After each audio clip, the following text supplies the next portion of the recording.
సంతోషపెట్టేవా క్రియ ద్వారా అని చెప్పేసి ఇక్కడ రాయబడి ఉంది. ఈనంట దేవుణ్ణి అన్ని విషయాలు కూడా నీవు సంతోషపరిచావు, క్రియల మూలముగా పరిపూర్ణమగుతున్నదని గ్రహించుతున్నాం కదా. ఇంకా లోతుగా అయిపోలేదు వాక్యం ఇంకా ఉంది. క్రియ అనేది ఆఖరిలో ముగుతాను. నేను కొన్ని విషయాలు మీకు చెప్తున్నాను అన్నమాట. ఏమంటే ఒకేసారి తెలిసేయకూడదు. మీటర్ అంతా కూడా ఎక్కడ తేల్చాలంటే ముగింపు ముందు తేల్చాలన్నమాట. అది మీరు సోదరు బాగా ఎక్స్పీరియన్స్ ఉందా మీకు? ఏంటది? సినిమాలు, సీరియళ్ళు ఎప్పుడు తెలుతాడు? ఆట అయిపోయినప్పుడు, ఆఖరి అయిపోతున్నప్పుడు ఒక పెద్ద రౌడీని కత్తితో పొడిచి చచ్చిపోతే పాట అయిపోయింది. నిజమా? అప్పుడు అర్థమవుతుంది, అమ్మా చాలా బాగుందిరా. దాన్ని చెప్తాడు చాలా బాగుందిరని చెప్పేసి, చాలా బాగుందిరా అదే ఆ సీరియల్, ఆ సినిమా అని చెప్పేసి అంటాడు. అప్పుడు ఏమండి చాలా బాగుందని చెప్పి దానికి కాదు మార్కులు ఏమొచ్చింది, దీనికి వేయాలి దేవుని వాక్యానికి. హల్లెలూయా. ఏమండి దీనికి మార్కులు వేసి దీనిని హృదయంలో పెట్టుకొని పాటించడానికి ప్రయత్నం చేయండి. చూడండి ఏమన్నాడు ఇక్కడ? క్రియలేని విశ్వాసము మృతము, క్రియల మూలముగా అతని విశ్వాసం పరిపూర్ణమగుతున్నదని గ్రహించుతున్నాము కదా. కాబట్టి అబ్రాహాము దేవుని నమ్మెను, అది అతని నీతిగా ఎంచబడెను అని లేఖనము నెరవేర్చబడెను. మరియు దేవునికి శ్రేతుడని అతనికి పేరు కలిగెను. దేవునికి శ్రేతుడంట. క్రియల మూలముగా అతడు నీతిమంతుడుగా తీర్పు పొందడమే కాకుండా దేవునికి శ్రేతుడంట. ఏ ముఖ్యమంత్రి అవుతాడా, ప్రధానమంత్రి అవుతాడా దేవునికి శ్రేతుడు? ఎవ్వరూ కాలేరు. దేవుని క్రియలు పాటించిన వారు మాత్రమే ఎవరికి ఏమవుతారు? దేవునికి శ్రేతులు అవుతున్నారు. దేవుని క్రియ ఎవరైతే పాటిస్తున్నారో, చిన్నపిల్లలు కానీ, పెద్దోళ్ళు కానీ, విశ్వాసులు కానీ, సేవకుడు కానీ, ఏ ఎత్తైనా సరే దేవుని నమ్మని వ్యక్తి, దేవుని క్రియ పాటించిన ప్రతి ఎత్తి అతడు దేవునికి శ్రేతుడు అవుతున్నాడు. చూసావా? అంతకు మించి ముఖ్యమంత్రి శ్రేతులకు కాలేడు, ప్రధానమంత్రి శ్రేతుడు కాలేడు, లేదంటే బాగా కోటేశ్వరుడు శ్రేతుడు కాలేడు. ఆయన క్రియలో పాలుపొమ్మను పొందినండి ఎత్తి స్త్రీ కానీ, పురుషుడు కానీ, చిన్నపిల్లడు కానీ, పెద్దోడు కానీ, దైవసేవకుడు కానీ, సంఘ పెద్ద కానీ, ఎవరైనా కానీ ఆ క్రియలో నడుచుకున్నవాడే ఏమండి దేవునికి శ్రేతుడు అనబడెను. దేవునికి శ్రేతుడు అనబడడం అంటే సమానిసం కాదు. దానికోసం ఎంతో త్యాగం చేయాలి, ఎంతో కొలిసి పెట్టాలి, ఎన్నో క్రియలు చూపించాలి, ఎంతో రకంగా నడుచుకుంటేనే కానీ అతడు ముందుకి కొనసాగలేడు. అర్థమైందా? కాబట్టి ఈ విషయాలను ఏం పాటించకంట ఏమండి అలాగొచ్చి అలాగెళ్ళిపోతే అది విశ్వాసం కాదు, అసలు అందులో విశ్వాసమే లేదు. కాబట్టి ప్రభునందు సోకోదలరా, బైబిల్లో 2 రకాల విశ్వాసాలు ఉన్నాయి. ఏమిటి? ఒకటి క్రియతో కూడిన విశ్వాసం, ఒకటి క్రియ లేనింటి విశ్వాసము.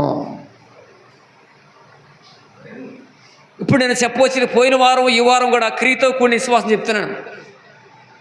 గత 2 వారాల కిందట 3 వారాల కిందట క్రియ లేని విశ్వాసం చెప్పుకొచ్చాడు సీమోను. తర్వాత మంగ ఇంట్లో ప్రార్థన పెట్టినప్పుడు కూడా క్రియలేని విశ్వాసం చెప్పుకొచ్చాడు. క్రియ అన్న విశ్వాసం చెప్పుకొచ్చారు, కానీ ఆ విశ్వాసంలో క్రియ ఉండాలా లేదా, ఉప్పు ఉండాలా, కారం ఉండాలా లేదని చెప్పేసి వివరించలేదు. ఏ ఉండాలనేది కూడా నేను వివరిస్తున్నాను. ఈరోజు మీరు సావధానంగా వినటానికి ప్రయత్నం చేయండి. ఈ క్రియలు పాటించినట్టు వారు దేవుని సన్నిధిలో లేచి దేవుని వాక్యాలు చెప్పడం కానీ, పాటలు పాడటం కానీ, ఎక్కువగా ఏదైనా చెప్పడం కానీ ఇక నుంచి ఆస్కారం ఉండదు. క్రియ లేనింటి విశ్వాసం, క్రియ లేనింటి బోధలు మనకొద్దు, క్రియ లేని మాటలు మనకొద్దు. క్రియతో కూడిన విశ్వాసం మీరు చూపిస్తేనే ఈ వారం నుంచి దేవుని సన్నిధిలో మీరందరూ కూడా బాగా సభలెత్తారు. ఏదైనా చెప్పడానికి కానీ, ఏదైనా చేయడానికి కానీ ఆవిష్కారం ఉంటుంది దేవుని కృపలో. కాబట్టి ప్రభునందు సోకోదలరా, క్రియ అంటే ఏంటి అనేది ఇంకా మీకు లోతుగా వివరిస్తాను. ఏమేమి చేయవలసిందో అన్నది కూడా అన్ని కూడా మీకు జ్ఞాపం చేస్తాను. ప్రభునందు సోకోదలు గమనించండి. మరి ఇక్కడ చూసి ఇంకా చివరిగా పూర్తి చేయండి. పూర్తి చేయి.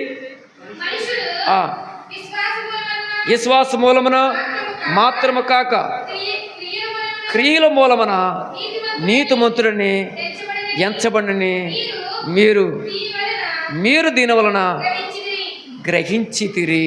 మనుషుడంట విశ్వాస మూలం మాత్రమే కాదంట. మరి దేనివల్ల అంట? దీనివల్ల మనుషుడు విశ్వాసం మాత్రమే కాదంట. విశ్వాసం ఉంటే సరిపోదంట. కొంతమంది విశ్వాసం అంటారు. ఆ విశ్వాసంలో ఏముండాలో తెలియదు వాళ్ళకి. ఏమండి, ఆ విశ్వాసంలో ఉండాలని చెప్తుంది. ఈరోజు మనం నేర్చుకుందాం బైబిల్లోంచి. కాబట్టి విశ్వాసం మూలముగా కాక క్రియల మూలముగా నీతిమంతుడిని తీర్చబడిని గ్రహించుతున్నాము కదా. కాబట్టి మనుషుడికి ఒట్టి విశ్వాసం ఉంటేనే కాదు, కానీ ఏముండాలంటే అతనికి ఆ క్రియలు ఉండాలని చెప్పేసి దేవుని వాక్యము ఇక్కడ చెప్తా ఉంది. ఇంకా పూడ్చండి 26 వరకు. అటువలనే రహాబు వేచే కూడా దూతలను చేర్చుకొని ఏరొక మార్గమున అతన్ని ఎలపలకి పంపివేసినప్పుడు క్రియల మూలముగా నీతిమంతురాలని చూడండి. ప్రతి ఇది కూడా క్రియ సమకూర్చాడు ఇందులో ఈ అధ్యాయం అంతా కూడా. రహాబ్ అంటే ఏంటంటే ఏచ్య. ఏమండి, రహాబ్ అంటే ఒక పాపాత్రాలు, ఒక భయంకరమైన పాపాత్రాలు. ఏమండి, ఒక భయంకరమైన పాపములో పొరులని మనిషి, ఈపిచారం చేసుకుంటూ బతికే మనిషి, ఈపిచారం చేసుకుని డబ్బు సంపాదించుకున్న మనిషి. అలాంటి మనిషి ఇజ్రాయేలు ఇద్దరిని కాసి కాపాడింది.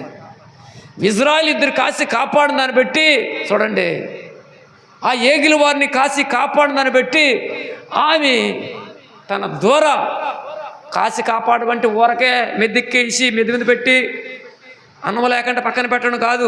వాళ్ళకి బాగుబాగులు చూసింది, వాళ్ళకి దుప్పటి ఇచ్చింది, వాళ్ళకి మంచం ఇచ్చింది, వాళ్ళకి అన్నం పెట్టింది, ఎంతో క్రియ చూపించింది. ఆ 2 రోజులు కూడా అంత క్రియ చూపించిన దాన్ని బట్టి అవిధేయతతో పాటు నశింపకంట ఆమె ఇంటి వారందరూ కూడా దీవించబడ్డారు. దేవునికి స్తోత్రం. ఎక్కడుంది ఈ మాట? యెహోషువ గ్రంథము 6వ అధ్యాయము 25 వచ్చిన చూడండి.